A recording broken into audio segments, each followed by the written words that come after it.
ಮಂಗಳವಾರ ಸಂಭವಿಸಿದ ಭಾರೀ ಭೂಕುಸಿತದಿಂದಾಗಿ ನಗರದ ಸಂಚಾರ ವ್ಯವಸ್ಥೆ ಅಸ್ತವ್ಯಸ್ತವಾಗಿದೆ. ಜೊತೆಗೆ ಆತಂಕವೂ ಸೃಷ್ಟಿಯಾಗಿದೆ. ಬಸ್ಗಳ ಸಂಚಾರಕ್ಕೆ ತೀವ್ರ ಅಡಚಣೆಯಾಗುತ್ತಿದೆ.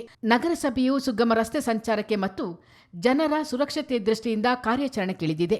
ಕುಸಿದ ರಸ್ತೆಯ ಕೆಳಭಾಗದಲ್ಲಿ ಮರಳು ಚೀಲಗಳನ್ನು ಪೇರಿಸಲಾಗುತ್ತಿದೆ. ಇಂಜಿನಿಯರ್ ಹೇಮಂತ್ ಕುಮಾರ್ ನೇತೃತ್ವದಲ್ಲಿ ಭೂ ಕುಸಿತದಿಂದ ಉಂಟಾಗಿರುವ ಭಾರೀ ಹೊಂಡವನ್ನು ಮರಳು ಚೀಲಗಳಿಂದ ಮುಚ್ಚಲಾಗುತ್ತಿದೆ.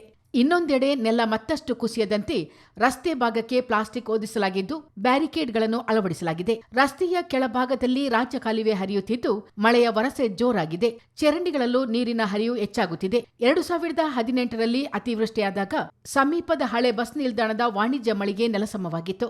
ಅನೇಕ ಖಾಸಗಿ ಮಳಿಗೆಗಳು ನೆಲಕಚ್ಚಿದ್ದವು. ಪರಿಣಾಮವಾಗಿ ಖಾಸಗಿ ಬಸ್ ನಿಲ್ದಾಣವನ್ನೇ ಕೃಷಿ ವಿವಿ ಜಾಗಕ್ಕೆ ಸ್ಥಳಾಂತರಿಸಲಾಯಿತು. ಇದೀಗ ಹಳೆಯ ಬಸ್ ನಿಲ್ದಾಣದಿಂದ 4-5 ಹೆಜ್ಜೆಗಳ ಅಂತರದಲ್ಲೇ ಭೂಮಿ ಕುಸಿದಿರುವುದು ವಿಶೇಷ.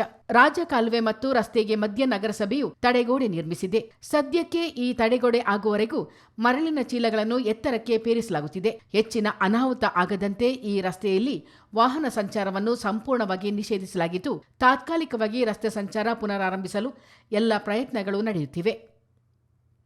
ಚಿತ್ತಾರ ನ್ಯೂಸ್, ಮಡಿಕೇರಿ.